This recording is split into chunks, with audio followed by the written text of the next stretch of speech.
Very good. Hi, Lale. How are you? I am very good. Thank you. How are you, Vanessa? Excellent. Very good. I'm doing well, and I'm so excited to have you here today in this space. Let me welcome our audience. Welcome, everyone.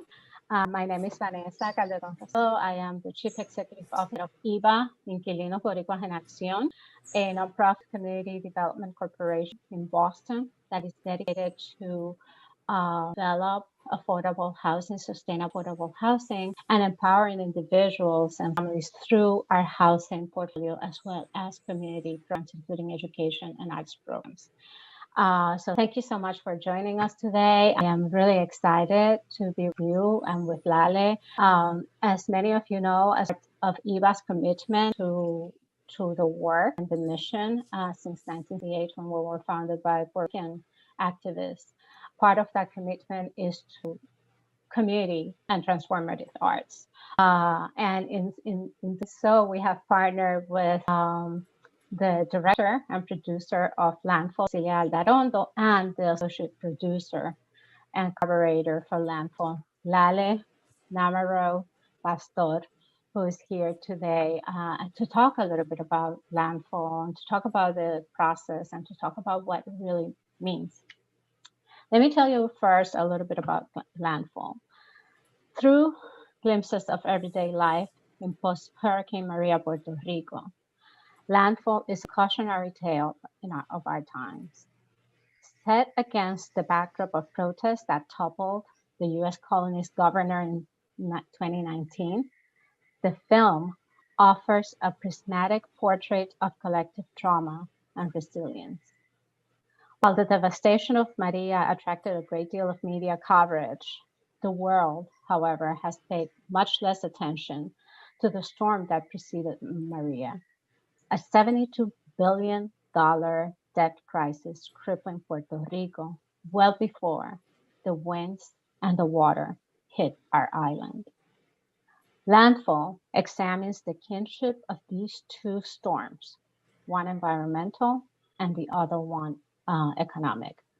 And the documentary juxtaposes the competing utopian visions for the just and equitable recovery of the island. Featuring very intimate encounters with Puerto Ricans as well as newcomers flooding the island, LANDFALL reflects on a question of contemporary global relevance. When the world falls apart, who do we become? Who do we want to become? LANDFALL is a truly revealing story of disaster capitalism in Puerto Rico. This story is beautifully told, as many of you saw last week when we screened it in collaboration with the director and the producers. And it has been making rounds on multiple film festivals, both in the US and internationally. And not only has it been making the rounds, but also winning several documentary nominations and awards that include the Viewfinders competition at the DOC New York City Film Festival, the Best Documentary at the Florida Film Festival, the Best Feature Documentary at the Guanajuato International Film Festival in Mexico, the Best Documentary at the Milwaukee Film Festival, the Best Documentary at the Boston Latino Film Festival, our very own Boston International Latino Film Festival, and an honorable mention at the New Orleans Film Festival. So as you can see, the work that Lale and Cecilia and their team have done is been amazing and well recognized.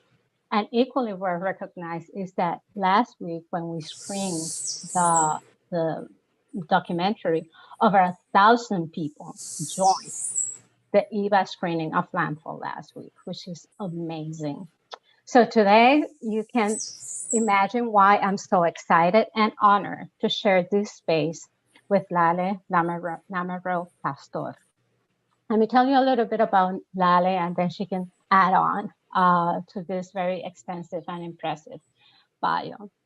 Lale is a queer, transfeminist person They are, as I mentioned earlier, a collaborator and associate producer for LANDFALL.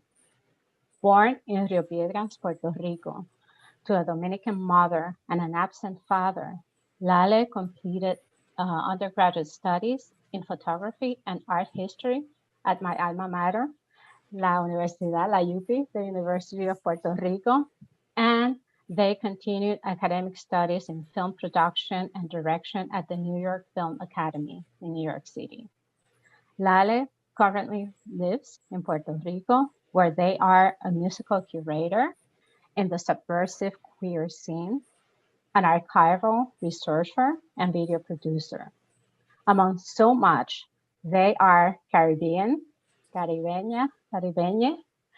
activist, videographer, editor, sound person, advisor, compañere, turba, and possibly everything that fits between those labels and adjectives.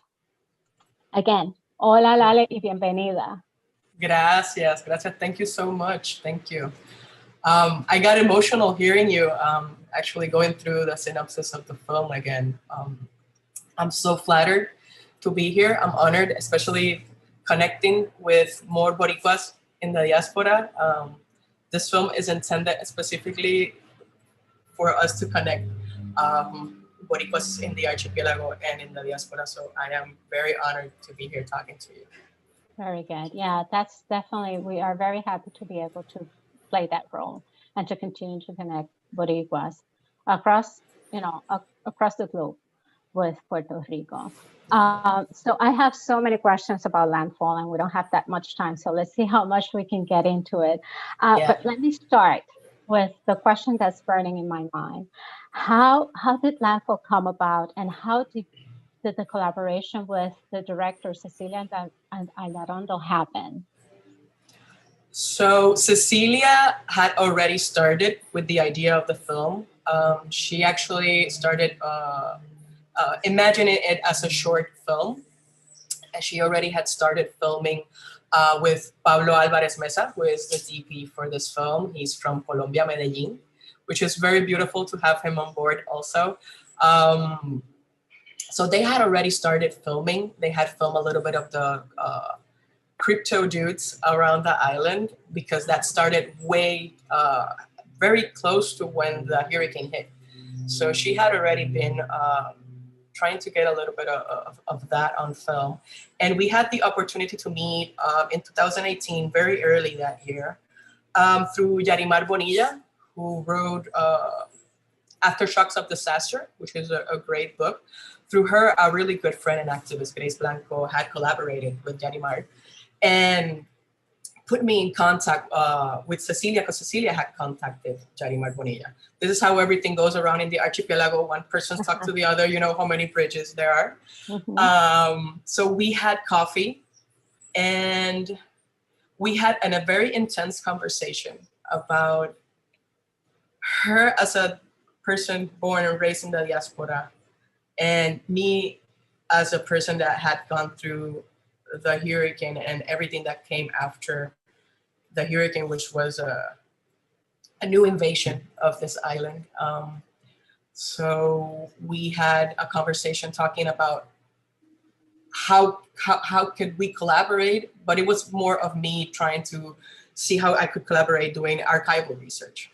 And then that conversation came along, and right at the end, I remember that she asked me, why were we so hesitant to talk to people from the diaspora? And I remember looking her in the eye and telling her, where were you before? Because we've been dealing with a $72 billion debt. We've been dealing with a junta way before. And now the hurricane happened. Where were you guys before? Where were you organizing? And I remember that in that specific moment, she said, you're right, but we now need to trust each other. So I think that's when we knew we had a connection. And then she invited me to start just having conversations and going on board. And we then started filming around the island, having brainstorming and with Pablo and her and then me it was a very beautiful combination of diasporic person with an archipelago born person, and then Pablo, who is a person from Latin America. It was very beautiful. Yeah, and the final outcome of that combination of minds, right, was absolutely beautiful. I I think the cinematography, the photography, the music, everything is so well put and so beautifully done. What is that process like? Obviously, I think that Cecilia as a director and producer, but from your perspective, what was it like? How did you identify the people who were featured in the documentary? What was it like? Well, I think it's very important to talk about the poetic view of Cecilia, how Cecilia views things is very important. She's so sensitive onto things. And then you have Pablo, who has a vulnerable eye. He's such a magical eye. He is very, he loves taking his time. He actually was very important for him to capture moments of the nature and cranes, which it's very important because the archipelago is in a continuous development. So you see cranes and construction work everywhere. And that for me was something I give for granted because I see it every day. And then you see Pablo just stopping and taking the time to take that on film. And so that's very important for me to see how he could capture things that for me were completely taken for granted because I live here. Right.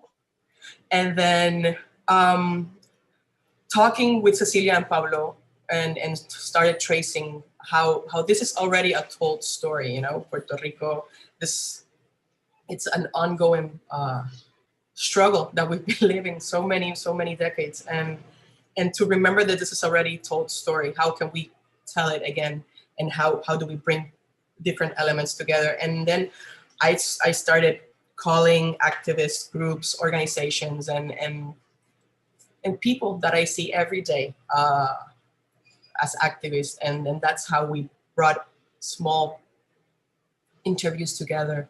Like Vieques, and then you have the dinner, which are also a group of very close friends of mine, actually. And they're all activists in different groups. So that's what's very important too. Yeah, that was really good. And there I think there's so many elements and symbols throughout the documentary. For example, water. So let me, that to me was really made me really take a step back and stop and really appreciate it. I think water has so many symbolisms, it represents so many things. And those symbols can go as deep as the deepest part of the sea of water, right? But for example, in some traditions, water represents wisdom, whereas in other traditions, water represents change, metamorphosis, because water changes in its form, right? From solid to liquid, etc. Like snow, rain, vapor, but however, it never loses its essence. So are there symbolisms like that in the film that you think are important to the story? Also, one very poignant scene was the scene with the cases of water that were never delivered to the people in need. So what can you tell us about the symbol of water throughout the documentary, or any other symbols that are important to the story? Thank you for bringing that up. And now hearing you, I thinking of water as a shape-shifting and thinking of us Puerto Ricans going through so many things. We're always shape-shifting and trying to go through the struggle and always in resistance. So definitely resuena conmigo a lot. But yeah, water is very important in the film. I think Puerto Rico as itself is a protagonist of this film. And as an archipelago, and its water is so important for us, especially for when you move out of Puerto Rico. Water is that element of nostalgia. It's nostalgic. It's very nostalgic, especially that opening scene when you have the waves. I think that's one of the most nostalgic things for any person born and raised in an island or has a deep connection with what the island life means. So definitely very important. And you see it throughout the film, from Vieques with the fishermen, the fisher persons, and you see it at the beginning, and then you understand that water is also one of the biggest problems that we had during hurricane. During Maria and Irma, we didn't have water, potable water. And then twice cases of water were found in secluded locations that nobody was actually supposed to find. So definitely water is an ongoing symbol in the film as the color blue, because we actually understood that the color blue was the color of disaster capitalism and disaster porn. It's a continuous color that you see through the film, especially with the blue tarps. That's something that you still see in Puerto Rico 3 years after the hurricane season of 2017. So yeah, I think there's a lot of symbols from the water. The color blue is continuous. So yeah. One scene that was very symbolic and very heartwarming to me was the scene of the birds in that parking lot. Tell me a little bit more about that scene. That many parts of the documentary moved me to tears, and that was one of them. Tell me more about that scene. For me, was such a learning experience to be with Pablo and Cecilia, going around places that I go through every day. And maybe I see these birds doing the same thing every day. I go through San Jorge. Actually, that parking lot now is a new live-in complex for high-class newcomers of Santurce, which happened really fast, that development. But I saw those birds every day. And I remember we stopped by and I was asking them, why are we going to shoot these birds again? And I remember just watching the birds flying around. And when that person came in, they knew that person was going to give them food, and how they all reacted towards it.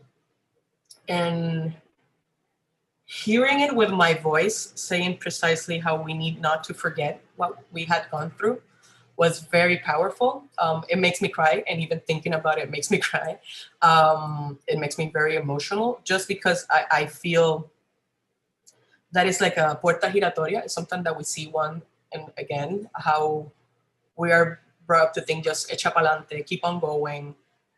And those birds every day will go that place because they know this person will go and give them food, will help them out. Yeah. And it's a cycle. Now I think, where are those birds right now? Because that's not a parking lot. Nobody can give them food right now there. And it's different things like that in the film. You see a lot of symbolisms, very discreetly shown. Mm-hmm. So yeah. Yeah, I wasn't sure when the scene came up. I wasn't sure what to expect. And as it unfolded, my heart swelled, got, swell or whatever, semi-flow, Mm-hmm. got swollen, because it was really of emotion, right? Of really seeing how, also the human generosity of the Puerto Rican, the Boricua, the just driving to this parking lot to feed the birds. And he would go every single day to do that. Yeah, so that was really right there and then a really truly beautiful, heartwarming testimony of who we are as people. Now, you obviously, I am born and raised in Puerto Rico, but I have been living in the Boston area now for like half of my life. I came here to go to graduate school to do a PhD and never return, even though that was not the intention. But seeing the devastation and recovery, the devastation of Maria and the recovery after from, thousands of miles away was quite traumatic for me, I had to confess. But I know that it was like exponentially more traumatic for my family, my friends, people like you who were there. What was that like? What was that experience like? And especially the experience of resistance as you realized the devastation after the hurricane. Well, it's interesting because we didn't have any power. So those images that all of you were watching in the stateside were things that we were not watching at all. So I don't have those images. I do have in my head radio shows that were the only thing we were using were the radios. So I remember the voices of the locutores, the radio hosts. And I remember those days, how everything was incertidumbre. We didn't know anything that was going on. Mm-hmm. And I think my most traumatic part was during the hurricane, because I had to flee my house and I had to get out of there. But then I had to go into overdrive. I had to forget about the fact that what was going on in my life and just start working towards trying to survive those weeks after, that month after. Because in fact, we had no food. There were no medicines. People had no housing. It was hard. We had no water, and then to find out that there were cases of water left. So I think it's a very different way of trauma because we don't have those scenes in our head. We do know that we had to go into a survival mode, and the recuperation is still going. That's something very important that we need to understand. Now is that the federal government is talking about the money that should go to recuperation of the island. So that's something very important that we need to understand too. And also the fact that 2 years afterwards, we went through the earthquakes, the beginning of 2020. So we've gone through a handful of traumas, a handful of natural disasters, and knowing that the government, the federal state and the local state won't do anything. I think that's the biggest learning experience. And that's what took us, I think, this journey from 2017 to 2021, where I think everybody acknowledges that they're in a struggle and that the government won't do anything. And now that we have each other, I think that's one of the most important experiences that we've developed over these years. Yeah, definitely. And that, that scene of the gentleman feeding the birds precisely talks about that, right? The self-agency of really doing what needs to be done without really relying on the government. But as I mentioned earlier, obviously the film happens at this pivotal moment of, the recovery after Maria. But as I mentioned earlier, before Maria, the island was going through a storm, an economic storm.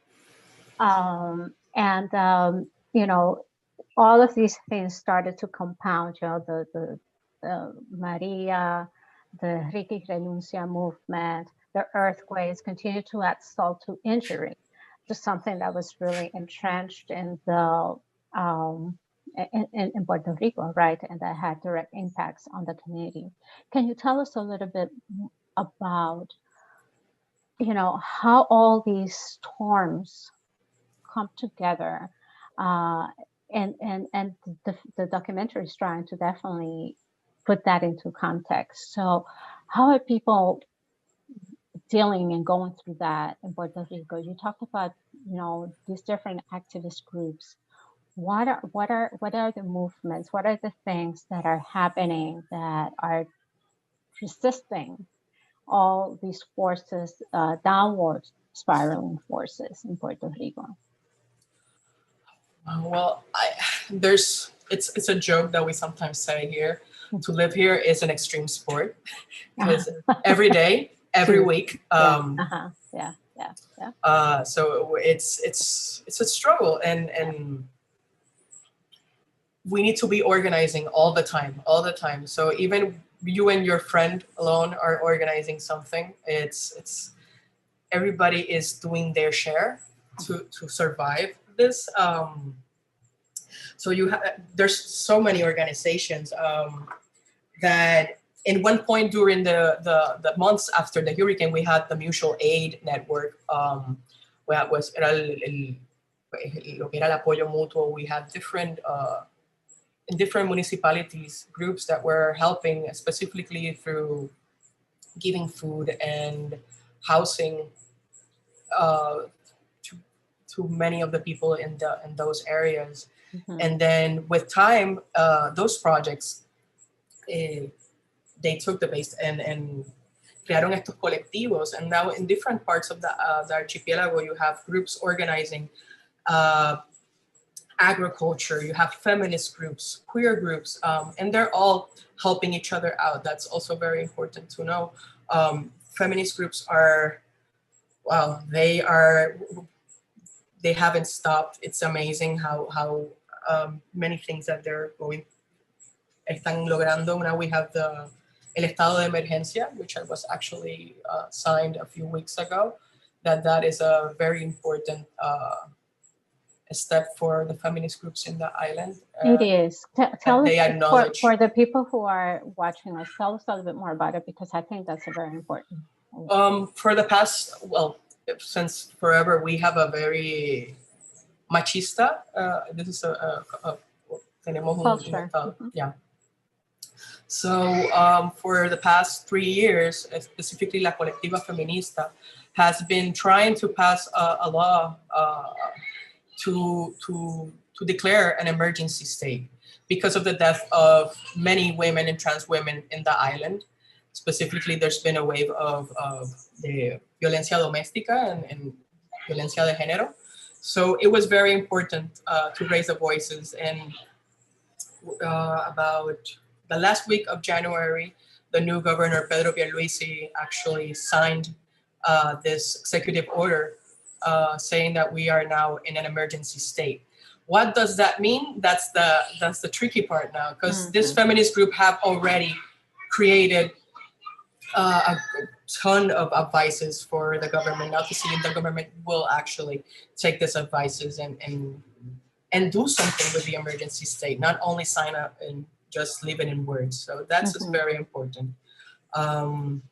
And that right now we have tons of group because there's a very big housing crisis right now in the island. We're not actually talking a lot about it, but it's very important. Tenemos mucha gente sin casa, casa sin gente. So there is a housing crisis right now. It's we can't afford rent right now. We need to start talking about rent control. Especially with the new waves of neo-colonizers coming in the island right now and taking the few houses that are basically available, and the few jobs that we're trying to take for ourselves are now being taken by them. So it's so many groups. You have Ayuda Legal.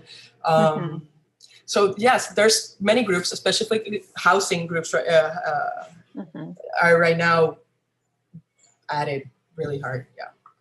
Good. So let me ask you, because obviously you talk about, and again, all of this is happening in the backdrop of the Puerto Rican debt, of the $72 billion debt. And I wanted to talk a little bit about, that concept of disaster capitalism that the documentary is getting at. So how is that? Clearly, in order to any place, whether it's Puerto Rico or whatever, right? You need economic investments in the communities to be able to, to bring them back, to provide, to create jobs, to create opportunities, to create housing, all that stuff. How is what's happening in the island, the kind of investment that you portrayed in the documentary, helping or not helping the equitable and just recovery of Puerto Rico? Well, for starts, we have a $72 billion debt that is not being audited. That's very important. It's what they call an odious debt, so that's not going to be able to be paid. And then you have laws, the fiscal paradise that we are. We have laws like the 2022 laws that give incentives to people that come from the United States, not actually for people in Puerto Rico living here. And basically, if we have this amount of debt, how are we attracting investors with so many incentives, and how they don't have to pay taxes? How can this actually add up to actually helping us reduce the debt? And then it's like a chain effect. You also have on 2016, President Barack Obama apuntó lo que fue la Junta de Control Fiscal, the Fiscal Control Board, who actually consume a lot of money just by having meetings. It's a lot of money, and they're back and forth in planes. Es dinero que se gasta. And then you have this board, what basically they do is it's say what they're going to do with the amount of money that we have in the island, and basically they go and start austerity measures. So there's no money for schools, there's no money for housing, there's no money for infrastructure, there's no money for our streets. So to drive in Puerto Rico is to be esquivando rotos, so you don't have bien en calle que sirvan. Something that we are watching right now, there's no lights in the streets. In the highway, in many places, you see everything is so dark right now. So yeah, we're going through austerity measures and struggle through struggle. So yeah. So yeah, I agree, and I think that that's the challenge, right? That the investments that are happening are not true investments, right? Are investments to benefit. Who is it benefiting exactly? Exactly. Right. And a middle and low class, working class, we're not seeing anything, no benefits about that. So it's very important that who's being targeted on this. Yeah. What do you hope that the over 1,000 people who watched Landfall last week, what do you hope they take away and that they're called to do after watching the documentary? For me is, I think as Puerto Ricans, como Boricuas, we need to start organizing no matter where we are, stateside, Puerto Rico, or any other place in the world. We need to start organizing and to understand the value of the resource, the archipelago, what is Puerto Rico, and to understand that this is not new. What's going on with our archipelago, with our island, is orchestrated.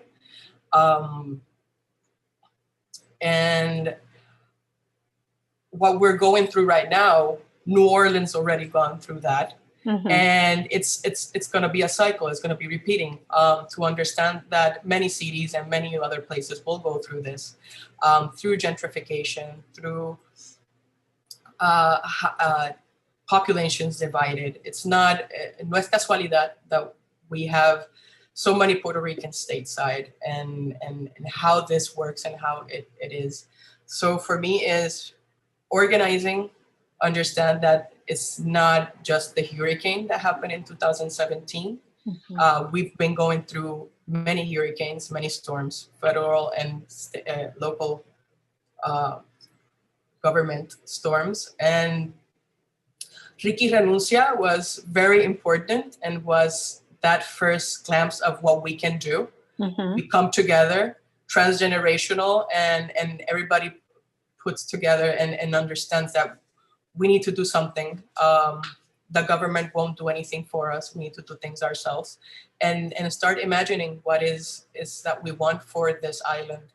So is it to come back, or to have an island for the next generations? That's just very important for me, that we take that and understand that Puerto Ricans, we need to find other Puerto Ricans and other Dominicans as well, and people from the Caribbean especially. We need to come together and understand what's going on with our region in the world. Yeah, very much agree. And you mentioned something, an important term in your conversation, transgenerational.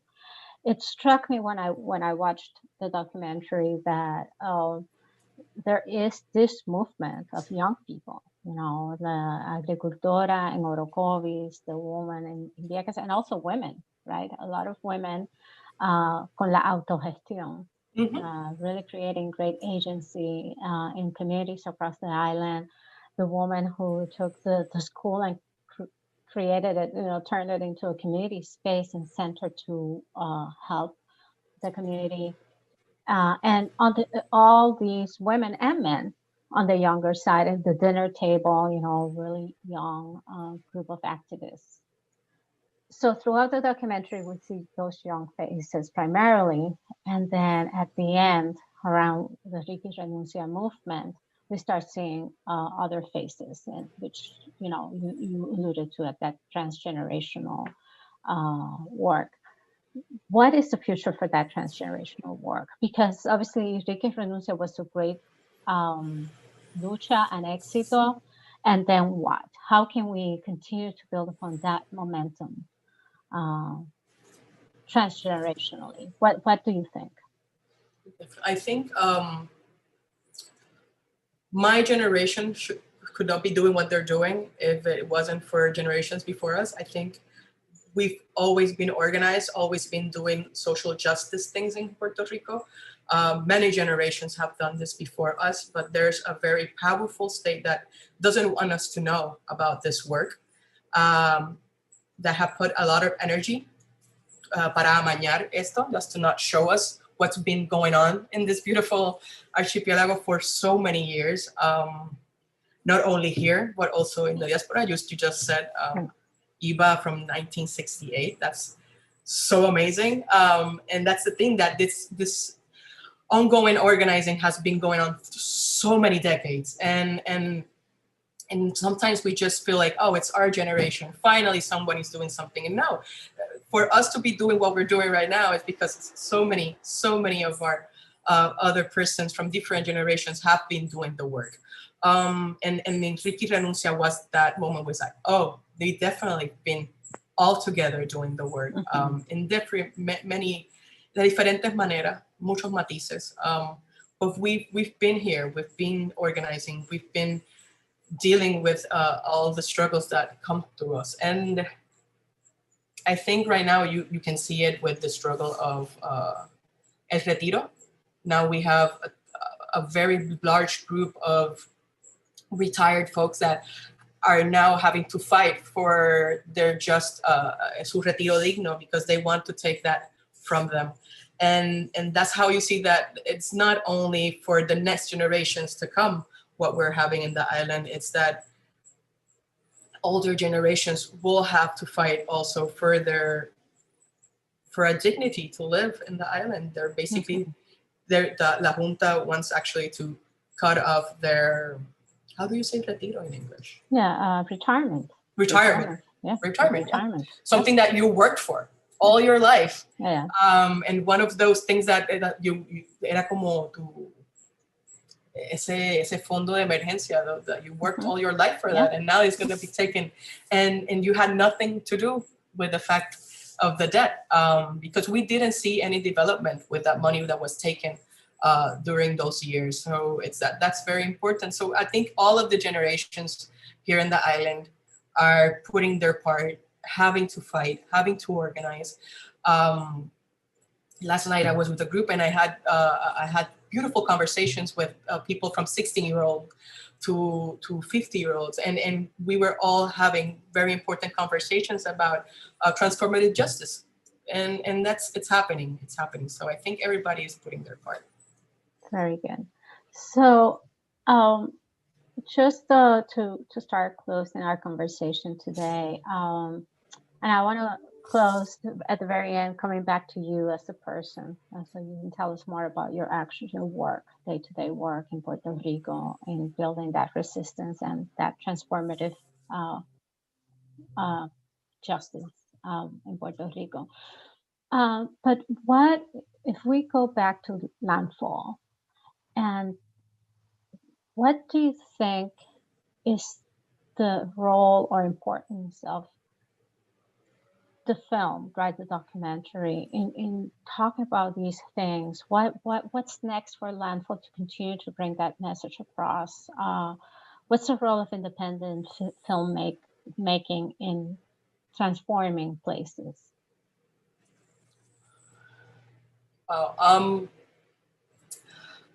I think for LANDFALL right now is to keep on having the opportunity to put on the seat to start a conversation. I think that's one of the most important roles of LANDFALL. It's a conversation starter. And I remember talking to Cecilia, that was always something in our heads. So we want this film to be a conversation starter anywhere it shows. So in a pandemic situation that we're living, it changed a little bit of what we were expecting to do with the film. We wanted that one-on-one to have groups seeing each other and talking about this. But at the same time, it's very important that the pandemic also had given us the opportunity to go around. Right now, I'm talking to you, and we are being able to share to other places that probably in IRL we couldn't have reached. So for us, it's very important that we keep on touching Latinx groups, Caribbean groups in stateside, that many people can watch the film and understand that this is not something that happened right after the hurricanes. This is an ongoing struggle that's been going through in this, specifically a colony of the United States, also to remind ourselves that we are a colony of the United States. And yeah, I think that's the thing. It's a conversation started specifically right now that we are starting to hear again in Congress talking about becoming a state for Puerto Rico, and how people are starting to talk again that this self-determination is very important, that you take in mind that Puerto Rico is the one that should decide if it wants independence or to become a state. So yeah, I think.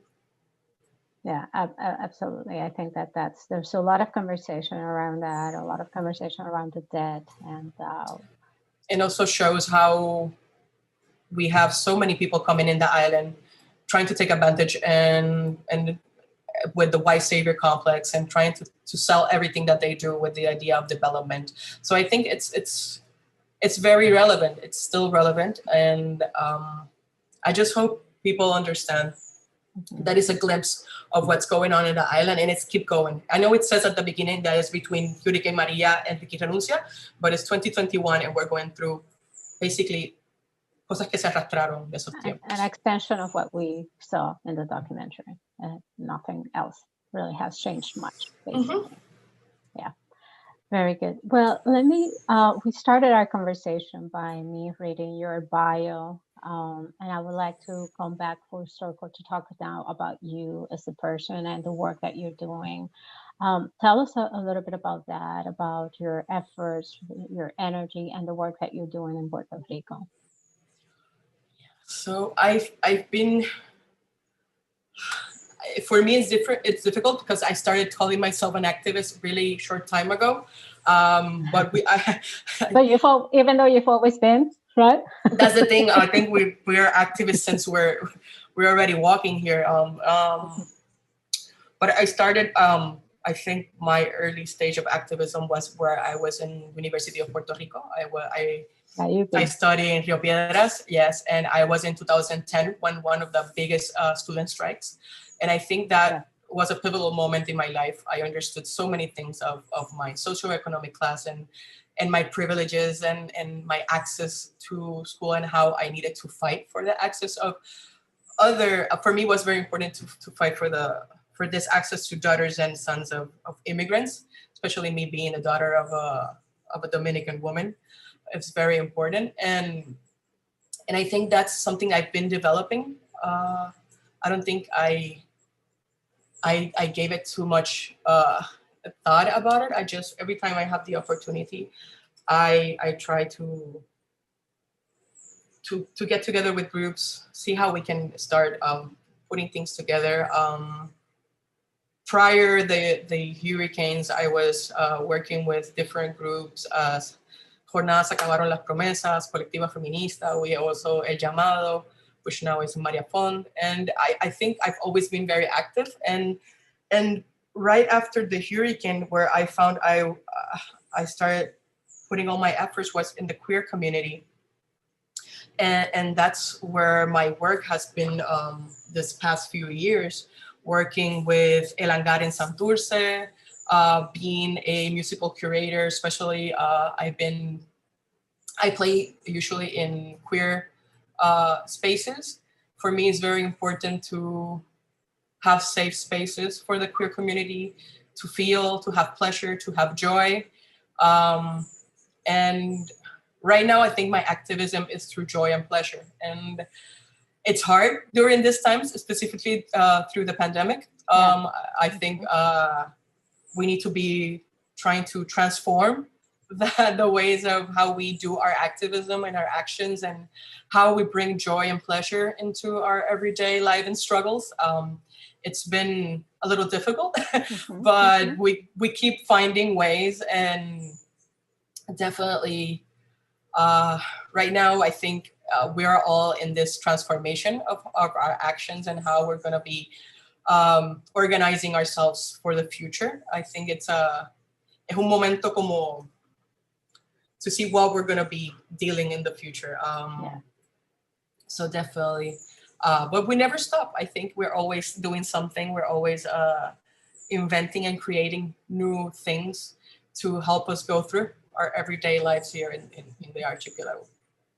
Yeah, well, you're an inspiration, Lale. Thank you so much for the work that you're doing in La Isla and that you did with the team of LANDFALL to bring light to the issues. I think that, the path to activism takes different turns, right? And sometimes it's, recognizing it, your own privilege, or recognizing your own disadvantages, depending on where you're sitting, and really being called to action around that. And clearly you have. So thank you so much for doing the work that you're doing, for working with all these collaboratives, for really, working with Cecilia and the LANDFALL team in really showcasing what, the realities of our beloved Puerto Rico,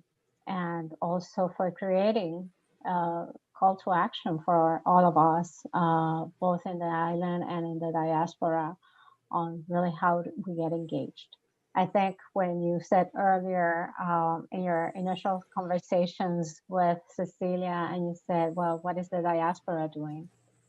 I think that's a great question. And I think that's a great question that we should use to close our conversation today, especially because many of the people watching us today are, not all of them, but many of them are members of the diaspora like me.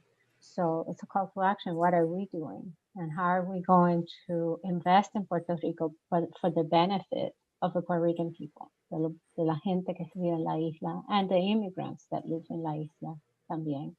So thank you so much for amplifying the issues and amplifying the message, and for the work that you've done with the LANDFALL team. Hopefully, after the pandemic, we could do it in person in Boston. And I would love to collaborate with IBA. I am honored. Thank you so much. I admire the work of IBA, and it was so nice to meet you, Vanessa. Thank you so much. Igualmente, Lale, muchísimas gracias y seguimos para adelante. La lucha continúa. Así mismo. Un abrazo cálido. Igual, and to everyone who joined us today, thank you so much for the conversation. Please stay connected with IBA and all of our programs. We have a great event coming up, Mesa de Artistas, so stay tuned through, and it's up and coming artists from Puerto Rico. So stay tuned. I won't say more. Connect to IBA's social media channels and website to really find out more about it. So, Lale, thank you again so much. Gracias. Gracias a todos por escucharnos hoy. Gracias a todos. Un abrazo. Igual. Ciao, everyone. Chao.